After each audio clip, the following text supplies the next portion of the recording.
Peserta Latar CPNS, dimanapun Anda berada, selamat berjumpa kembali. Kita akan melanjutkan pembelajaran dalam modul wawasan kebangsaan dan nilai-nilai bela negara. Hari ini kita akan sama-sama mempelajari tentang manajemen pemerintah negara.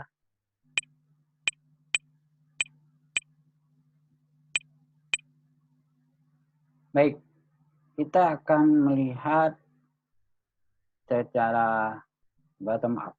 Artinya kita akan melihat dari bawah, ya, dari individual, dari diri kita masing-masing. Bahwa tugas kita adalah melayani masyarakat, mengayomi masyarakat, dan memberdayakan masyarakat. Itulah fungsi kita. Ya. Kemudian kita lihat fungsi negara yang dilaksanakan oleh lembaga tinggi negara. Ya. Ini diatur oleh Undang-Undang Dasar 1945. Yang pertama, Majelis Permusyawaratan Rakyat sebagai lembaga negara, lembaga tinggi negara yang bertugas membentuk konstitusi atau undang-undang dasar dan ketetapan MPR. Kemudian di situ ada presiden. Yang dimaksud dengan presiden ini adalah lembaga kepresidenan, ya, lembaga kepresidenan, bukan presiden secara personal atau individual. Presiden sebagai eksekutif sekaligus legislatif. Karena seperti sudah kita sampaikan sebelumnya dalam proses pembentukan peraturan perundangan, Presiden bersama DPR akan menetapkan peraturan perundangan. Kemudian DPR sebagai legislatif atau pembentuk undang-undang. Kemudian ada juga DPD sebagai legislatif. Mungkin Anda semua tahu perbedaan antara DPR, Dewan Perwakilan Rakyat, dengan Dewan Perwakilan Daerah. Dewan Perwakilan Rakyat dipilih oleh konstituen berdasarkan partai politik yang mencalonkan mereka, sementara DPD adalah perwakilan individual yang mencalonkan dirinya juga secara individual dan tidak mewakili partai politik, tapi mewakili provinsi dari seluruh Indonesia. Kemudian ada auditor negara yang kita kenal sebagai badan pemeriksa keuangan yang melakukan proses audit pemeriksaan pada pengelolaan keuangan negara. Kemudian juga ada Mahkamah Agung sebagai lembaga pengadilan tertinggi di negeri ini sebagai pelaksana fungsi yudikatif. Kemudian ada Mahkamah Konstitusi yang bertugas untuk menyelesaikan permasalahan perselisihan konstitusi. Misal ada peraturan atau perundangan yang dianggap oleh warga negara atau kelompok warga negara bertentangan dengan konstitusi, maka Mahkamah Konstitusi bertugas untuk menyelesaikan persengketaan tersebut. Ya, ini dalam beberapa pemikiran kita kenal juga sebagai trias politika. Ada fungsi legislatif, ada fungsi yudikatif, dan ada fungsi eksekutif sebagai fungsi penyelenggara negara. Selanjutnya kita lihat ke atas, di situ ada tugas nasional. Tugas nasional artinya tugas kita bersama secara nasional. Apa itu? Melindungi segenap bangsa dan tumpah darah Indonesia, memajukan kesejahteraan umum, mencerdaskan kehidupan bangsa, dan ikut serta melaksanakan ketertiban dunia. Anda ingat bahwa ini termuat dalam pembukaan Undang-Undang Dasar tahun 1945. Untuk apa tugas nasional itu kita lakukan bersama? Untuk mencapai tujuan nasional. Apa itu?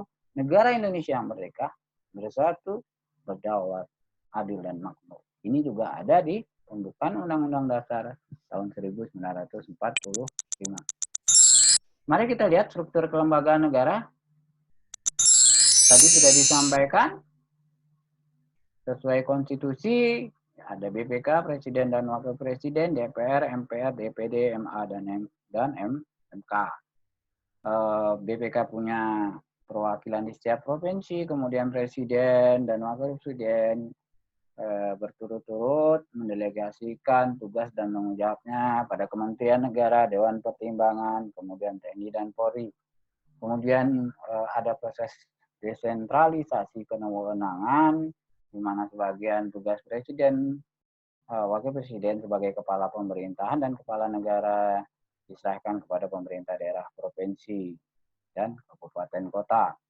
Kemudian kita lihat di Mahkamah Agung, bahwa Mahkamah Agung adalah lembaga peradilan tertinggi, baik di lingkungan peradilan umum, peradilan agama, peradilan militer, dan peradilan tata usaha negara. Kemudian di situ ada Mahkamah Konstitusi, dan untuk melakukan pengawasan terhadap para hakim agung atau hakim konstitusi, kemudian ada sebuah lembaga negara yang bernama Komisi Yudisial. Ya. Kita lanjutkan. Nah, ini dari Profesor Musto Padijaya tentang sistem administrasi negara kesatuan Republik Indonesia. Ya. Bahwa sistem administrasi negara kesatuan Republik Indonesia ini sebenarnya bukan sebuah sistem semata-mata hanya untuk mengelola administrasi negara. Tetapi Sankri harus dipandang sebagai sebuah wadah perjuangan bersama segenap komponen bangsa dalam mewujudkan cita-cita dan tujuan bernegara atau tujuan nasional. Ya, Anda bisa lihat sebuah proses dari kiri ke kanan. Sankri dilaksanakan oleh organisasi, apakah itu kementerian, lembaga, maupun pemerintah daerah, lewat berbagai proses, kemudian bisa berupa kebijakan, dan kemudian dalam berbagai bentuk pelayanan yang terukur dengan ukuran kinerja. Gunanya apa? Untuk mencapai cita-cita dan tujuan negara kesatuan Republik Indonesia. Di mana sistem ini berlaku di seluruh wilayah negara kesatuan Republik Indonesia? Ada sebuah pertanyaan dari Profesor Musto Padijaya. Apa kontribusi yang sudah kita berikan dalam wadah perjuangan tersebut? Apa kontribusi yang sudah kita berikan untuk mencapai cita-cita dan tujuan nasional? Ini menjadi pertanyaan buat kita semua, sehingga jadilah putra-putri terbaik bangsa dalam perjuangan tersebut sesuai posisi dan peran masing-masing dalam sistem administrasi negara kesatuan Republik Indonesia. Terima kasih untuk perhatiannya. Semoga kita semua selalu dalam perlindungan Tuhan Yang Maha Esa. Tetap bersemangat, tetap menjaga kesehatan. Selamat belajar.